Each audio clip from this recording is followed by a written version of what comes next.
Assalamualaikum warahmatullahi wabarakatuh. Nama saya Ali Ridho Jelani, NIM 2006061110120.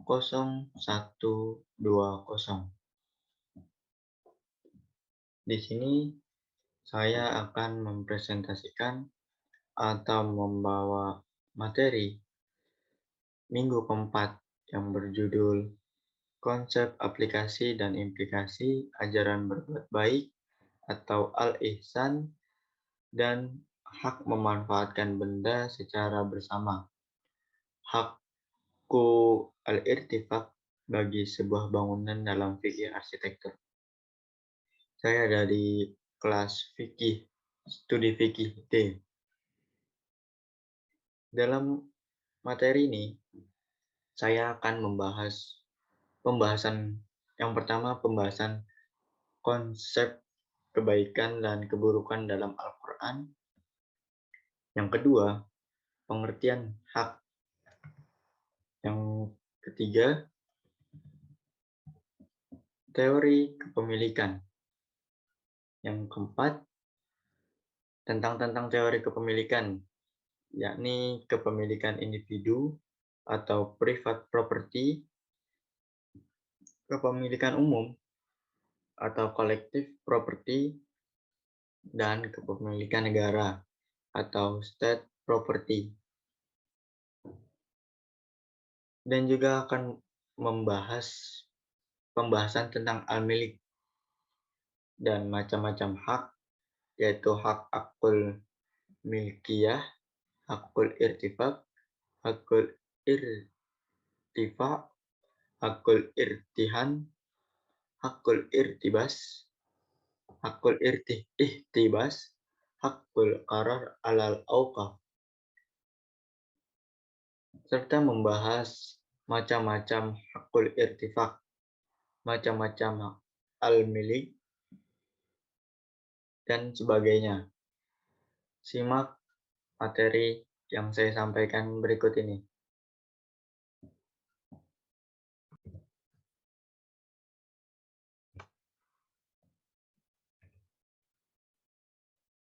Assalamualaikum warahmatullahi wabarakatuh. Nama saya Ali Ridho Jelani, NIM 2006061110120. Saya dari kelas studi fikih D. Di sini saya akan menjelaskan atau mempresentasikan tentang materi minggu keempat, yaitu yang berjudul konsep aplikasi dan implikasi ajaran berbuat baik atau al-ihsan dan hak memanfaatkan benda secara bersama. Hakku al-irtifaq bagi sebuah bangunan dalam fikih arsitektur.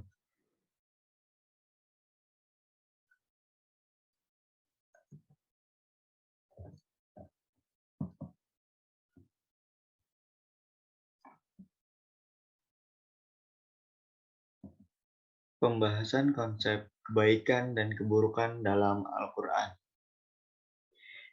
Ibnu Miskawih mengatakan bahwa akhlak adalah sikap yang tertanam dalam jiwa yang mendorong untuk melakukan perbuatan tanpa memerlukan pemikiran dan pertimbangan lagi. Berdasarkan konsep ini, akhlak adalah sikap mental yang mendorong untuk berbuat tanpa pikir dan pertimbangan. Keadaan atau sikap jiwa ini terbagi menjadi dua, yaitu yang berasal dari watak temperamen dan yang berasal dari kebiasaan dan latihan.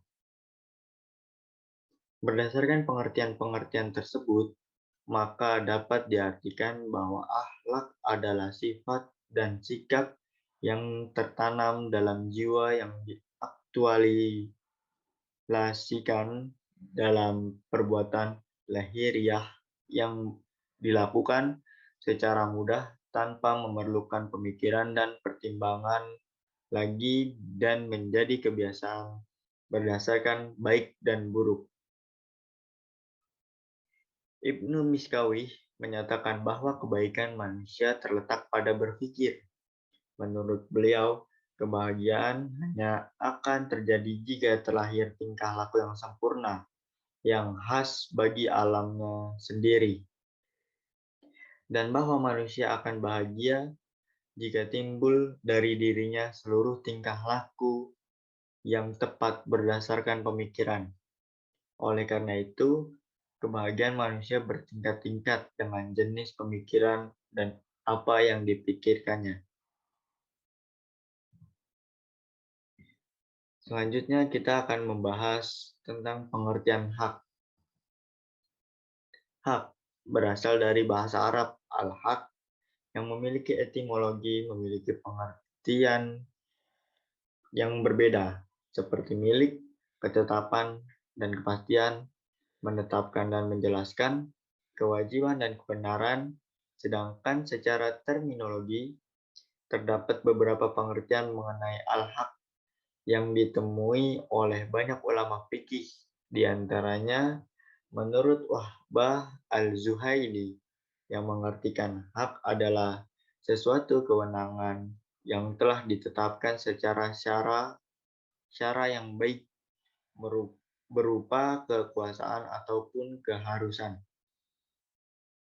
Hak dalam Kamus Besar Bahasa Indonesia atau KBBI yaitu benar, kewenangan, kekuasaan untuk berbuat sesuatu, kekuasaan yang benar atas sesuatu, atau untuk menuntut sesuatu, derajat atau martabat, dan wewenang menurut hukum. Muhammad Ali Hasan mendefinisikan hak yang dikutip Fauzi dalam buku Teori Hak, Harta, dan Istilahi, serta aplikasinya dalam fikih kontemporer. Beliau memaknai hak adalah kekuasaan yang benar atas sesuatu atau untuk menuntut sesuatu, dan bisa berarti kewenangan menurut hukum. Selain itu, Umar Syihab mengartikan hak secara harfiah sebagai kewenangan untuk melakukan sesuatu atau tidak melakukan sesuatu. Hak merupakan lawan dari kewajiban yang merupakan suatu tuntunan bagi seseorang untuk melakukan sesuatu. Pendapat Suhendi mengemukakan bahwa secara umum hak yaitu suatu ketentuan yang digunakan oleh syariah untuk menetapkan suatu kekuasaan atau suatu beban hukum. Definisi hak sama dengan arti hukum dalam istilah ahli usul, yaitu sekumpulan kaidah dan manusia. Sekumpulan kaidah dan nas yang mengatur hubungan manusia dan dengan manusia, baik menyangkut orang maupun menyangkut harta. Ada pula hak didefinisikan sebagai kekuasaan mengenai sesuatu atau sesuatu yang wajib dari seseorang kepada yang lainnya. Hak dan kepemilikan bukan merupakan suatu sifat yang jauh pengertiannya, dan keduanya saling berkaitan. Karena suatu hak bisa menimbulkan suatu kepemilikan, sedangkan kepemilikan sudah bisa dipastikan bahwa seseorang itu pantas untuk memiliki maupun memanfaatkan atau menguasai barang yang telah dimilikinya.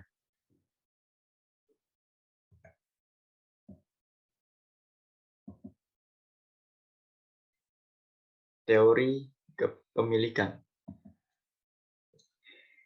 Teori kepemilikan, kata milik berasal dari bahasa Arab, yaitu al-milk, yang berarti penguasaan terhadap sesuatu. Al-milk dimaknai sesuatu yang dimiliki atau harta, ataupun bisa diartikan secara terminologi yang berarti penghususan seseorang terhadap suatu benda yang memungkinkan untuk bertindak hukum terhadap benda tersebut sesuai dengan keinginannya, selama tidak ada yang menghalangi. Al-milik, baik menurut Wahbah az-Zuhaili, ada yang menghalangi. Zuhaili Menurut Wahbah Al-Zuhaili maupun menurut Mustafa Ahmad Al-Shalabi dalam buku Teori Hak, Harta dan Istilahi, serta aplikasi dalam fikih kontemporer karya Fauzi didefinisikan bahwa al-milik adalah kewenangan mendasar terhadap sesuatu yang menghalangi orang lain menguasai dan memungkinkan pemilik berinteraksi, pemiliknya bertransaksi dengan benda tersebut kecuali dengan adanya larangan syara. An-Nabhani An-Nabhani memiliki artian tersendiri mengenai kepemilikan dalam buku hukum Ekonomi Islam karya Fathurrahman Jamil. Kepemilikan merupakan izin asyari dari Allah Subhanahu wa taala untuk memanfaatkan zat tertentu berdasarkan sebab-sebab kepemilikannya. Maka pemilikan suatu zat itu bukan semata berasal dari zat itu sendiri, melainkan kepemilikan zat tersebut dapat diperoleh dari izin Allah Subhanahu wa taala untuk memilikinya, sehingga melahirkan akibat adanya pemikiran suatu zat menjadi sah menurut hukum Islam.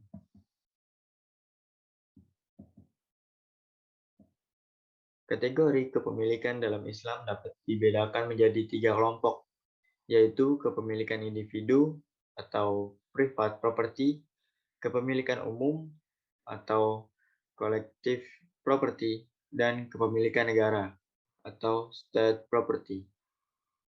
Kepemilikan individu atau private property adalah hak untuk menahan suatu barang dan memerlukan suatu peroleh imbalan karena telah memelihara barang temuan itu sebelum pemiliknya memberikan biaya untuk ganti pemeliharaan tersebut. Setelah seorang individu memiliki kekayaan, maka wajiblah menjaga haknya atas kekayaan tersebut dengan menjaga keselamatan serta keutuhan kekayaan tersebut dan menjalankan kewajiban dari kekayaan tersebut. Yang kedua, kepemilikan umum atau collective property. Kepemilikan umum merupakan izin syar'i terhadap suatu kelompok untuk saling memanfaatkan suatu benda dengan kapasitas yang sama.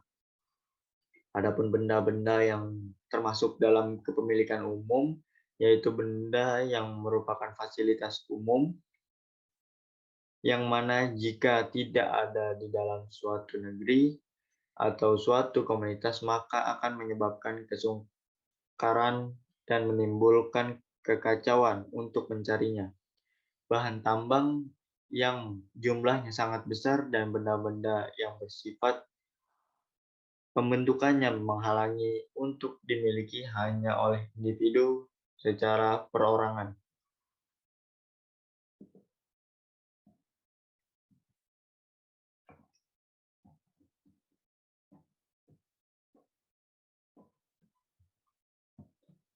Selanjutnya, kita membahas kepemilikan negara atau state property. Harta milik negara merupakan hak dari seluruh kaum muslimin yang pengelolaannya menjadi wewenang negara, yang mana negara bisa memberikan sebagian kepada warga negaranya yang sesuai dengan kebijakannya. Meskipun ada kesamaan antara milik umum dan milik negara, pastinya ada perbedaannya. Harta yang termasuk milik umum pada dasarnya tidak diperbolehkan untuk diberikan negara kepada siapapun. Meskipun negara memperbolehkan pengambilan manfaat maupun menggunakannya. Berbeda dengan milik negara yang membolehkan memberikan harta tersebut kepada individu tertentu sesuai dengan kebijakan negara. Pembahasan al-milik Dalam fikih, muamalah secara garis besar dapat dibagi menjadi dua bagian, yaitu al-milik al-tam, yaitu suatu kepemilikan meliputi benda dan manfaatnya. Jadi, pemilik dapat memiliki secara mutlak baik benda maupun kegunaannya. Kekhususan al-milik al-tam antara lain adanya hak mutlak yang tidak terbatas dengan waktu selama benda itu masih ada. Selain itu, hak tidak gugur kecuali keinginan untuk memindahkan kepemilikan tersebut kepada orang lain seperti jual beli atau hibah. Al-milik al-naqis yaitu suatu kepemilikan yang memiliki bendanya saja tanpa memiliki manfaat atau memiliki manfaatnya saja namun tidak memiliki bendanya. Dengan kata lain, al-milik al-naqis dinamakan sebagai milik manfaat atau hak guna pakai. Macam-macam al-milik. Al-milik naqis dapat dibagi menjadi tiga macam, yaitu al-milik al-ain, yaitu kepemilikan yang memiliki semua benda baik benda tetap maupun benda yang dapat dipindahkan seperti kepemilikan terhadap rumah, kebun, motor, mobil, dan sebagainya. Yang kedua, milk al-manfaat, yaitu suatu kepemilikan yang hanya memiliki manfaatnya dari suatu benda seperti benda hasil meminjam maupun benda dari wakaf. 3. Milik al-dain, yaitu suatu kepemilikan dari adanya hutang.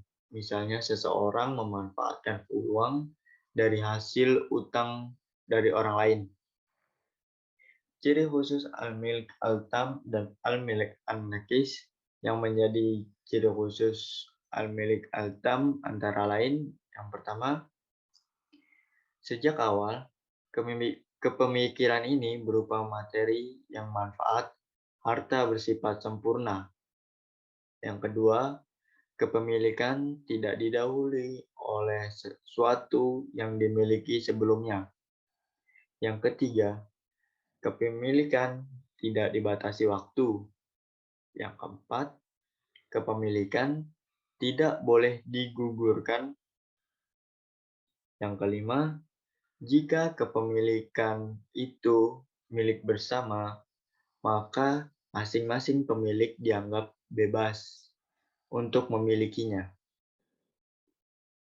Selanjutnya, al-milik al-nakis memiliki ciri-ciri khusus.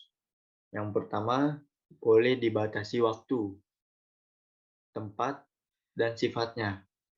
Yang kedua, tidak boleh diwariskan menurut ulama Hanafiyah karena manfaat bukan termasuk dalam pengertian kepemilikan.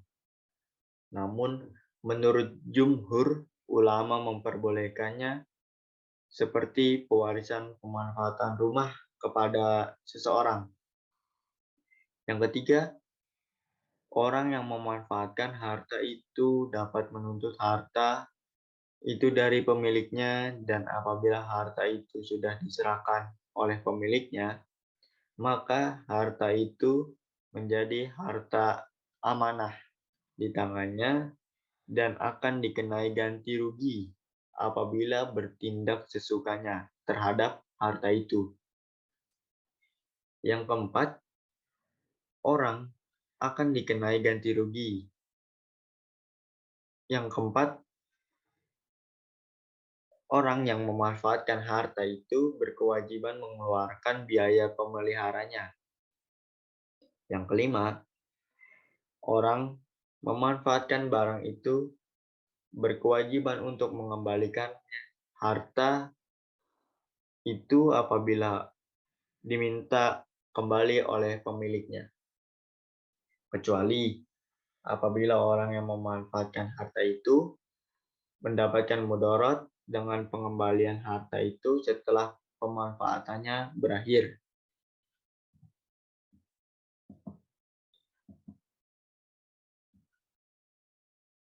Macam-macam hak. Beberapa ulama berpendapat mengelompokkan hak. Berikut merupakan pendapat dari beberapa ulama. Pendapat dari Mustafa Al-Zarqa, beliau berpendapat hak menjadi dua macam, yaitu al-haq al-mali dan al-haq ghair al-mali. Kemudian, menurut beliau, al-haq al-mali dibagi menjadi dua, yakni al-haq al-syakhsi dan al-haq al-aini. Pendapat dari Wahbah al-Zuhaili mengenai hak subjek dan objek. Hak subjek merupakan mengenai hak yang dapat ditinjau dari sisi subjek hak. Hak objek merupakan hak serta kewenangan pengadilan. Hak yang subjek dibagi menjadi tiga, yaitu hak Allah, hak manusia, hak mustarik. Hak objek terdiri dari al-haq al-mali dan al-haq ghair al-mali, al-haq al-mujarad, dan al-haq ghair al-mujarad. Adapun al-haq al-mali dibagi menjadi al-haq al-syakhsi dan al-haq al-aini. Hak dari kewenangan pengadilan dapat dibagi menjadi dua macam, yaitu al-haq al-diyani dan al-haq al-qadai.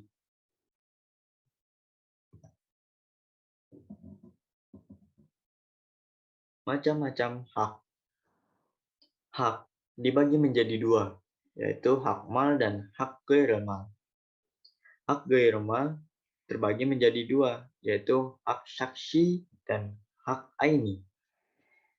Menurut pendapat Muhammad Hasbi Ash-Shidiki, hak aini terbagi menjadi beberapa macam hak yang serupa, yaitu hakul milkiyah, hakul intifa, hakul irtifak, hakul irtihan, hakul ihtibas, hakul qarar alal auqaf.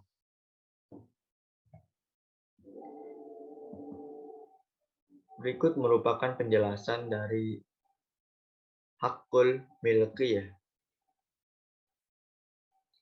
Hakul milkiyah adalah suatu hak yang memberikan kepada pihak yang memiliki kekuasaan atas sesuatu sehingga memiliki kewenangan yang mutlak untuk menggunakannya dan mengambil manfaatnya sepanjang tidak menimbulkan kerugian terhadap orang lain. Jadi, seseorang itu diperbolehkan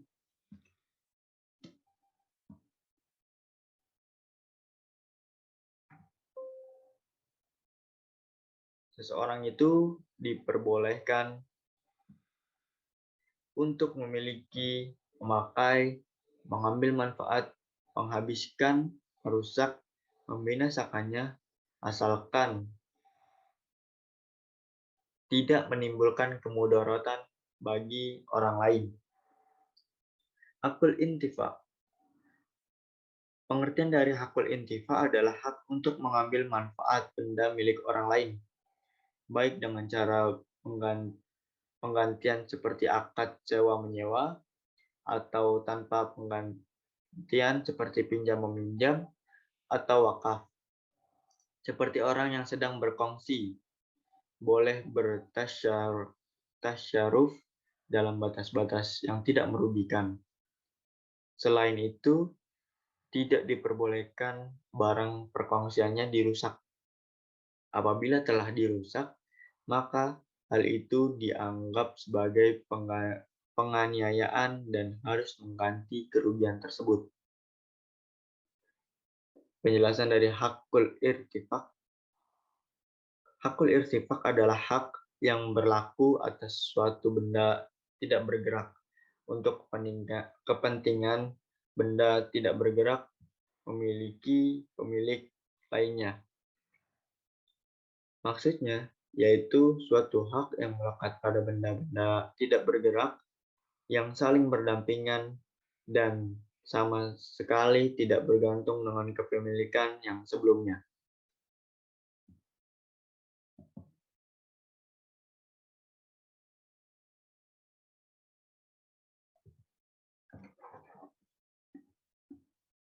Penjelasan dari hakul irtihan.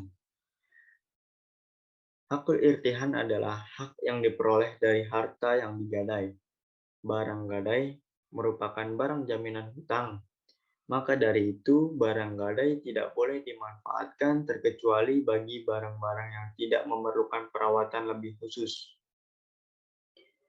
Pengertian dari hakul ihtibas adalah hak untuk menahan suatu barang dan memerlukan suatu peroleh imbalan karena telah memelihara barang temuan itu sebelum pemiliknya memberikan biaya untuk mengganti pemeliharaannya tersebut. Pengertian dari hakul qarar alal awqaf, yakni hak untuk menetapkan di atas tanah wakaf dikarenakan oleh hal-hal tertentu sesuai dengan ketentuan syara.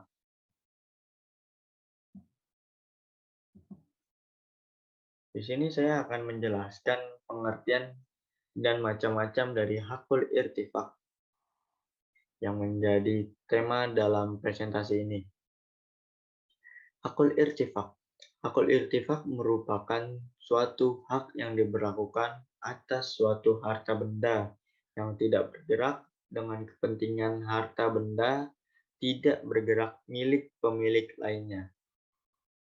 Hal ini diartikan bahwa suatu hak yang terikat pada benda yang tidak bergerak, yang saling berdampingan dan sama sekali tidak bergantung dengan kepemilikannya yang sebelumnya.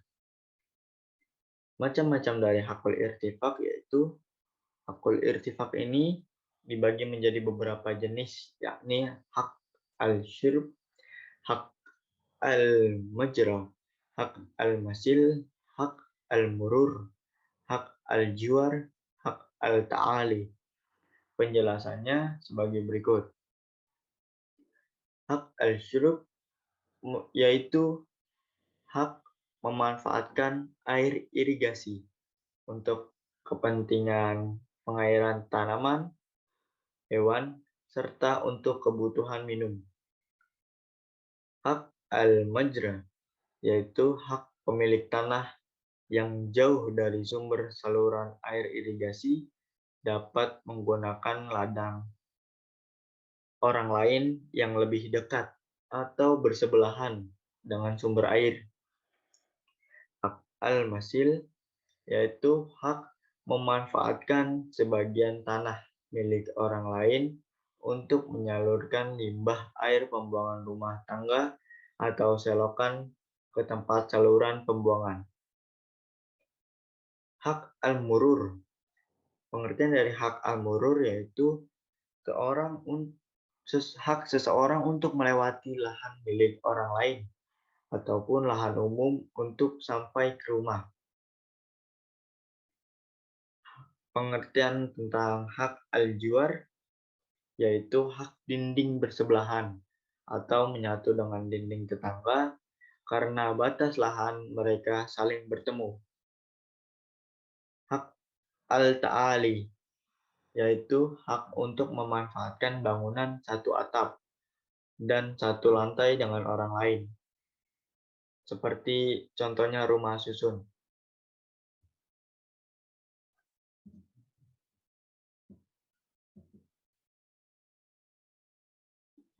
Kesimpulan, kata hak berasal dari bahasa Arab, yaitu al-haq. Hak ini bisa diartikan secara etimologi dan secara terminologi. Dijelaskan secara etimologi, hak ini memiliki banyak pengertian, serta banyak orang yang berbeda pendapat terkait pengertian hak. Pengertian hak yang berbeda ini memiliki makna seperti milik, menetapkan dan menjelaskan ketetapan dan kepastian, kewajiban, dan kebenaran. Menurut Umar Syihab, mengartikan hak secara harfiah sebagai kewenangan untuk melakukan sesuatu atau tidak melakukan sesuatu. Hak merupakan lawan dari kewajiban, yang merupakan suatu tuntunan bagi seseorang untuk melakukan sesuatu. Menurut Suhendi, mengemukakan bahwa secara umum hak yaitu ketentuan yang digunakan oleh syariah untuk menetapkan suatu kekuasaan atau suatu beban hukum. Pengertian dari hakul irtifak merupakan sesuatu hak yang diberlakukan atas suatu harta benda yang tidak bergerak dengan kepentingan harta benda milik pemilik lainnya. Hal ini diartikan bahwa suatu hak yang terikat pada benda yang tidak bergerak, yang saling berdampingan dan sama sekali tidak bergantung dengan kepemilikan yang sebelumnya. Hakul irtifak ini dibagi menjadi beberapa jenis, yakni al-haq al-syurb, hak al-majrah, al-haq al-masil, hak al-murur, hak al-jiwar, hak al-ta'ali. Penjelasannya sebagai berikut. Hak al-syurb merupakan hak yang memanfaatkan air irigasi untuk kepentingan pengairan tanaman, hewan, serta untuk kebutuhan minum. Hak al-majrah yaitu hak pemilik tanah yang jauh dari sumber saluran air irigasi dapat menggunakan ladang orang lain yang lebih dekat atau bersebelahan dengan sumber air atau mata air. Hak al-masil yaitu hak memanfaatkan sebagian tanah milik orang lain untuk menyalurkan limbah air pembuangan rumah tangga atau selokan ke tempat saluran pembuangan. Hak al-murur yaitu hak seseorang untuk melewati lahan milik orang lain ataupun lahan umum untuk sampai ke rumahnya. Hak al-jiwar yaitu hak dinding bersebelahan atau menyatu dengan dinding tetangga karena batas lahan mereka saling bertemu. Hak al-ta'ali yaitu hak untuk memanfaatkan bangunan satu atap dan satu lantai dengan orang lain. Seperti contohnya rumah susun ataupun apartemen. Sekian presentasi dari saya. Saya membawakan materi minggu keempat. Terima kasih. Mohon maaf jika ada salah kata ataupun penjelasannya kurang. Itu dari kesalahan saya pribadi.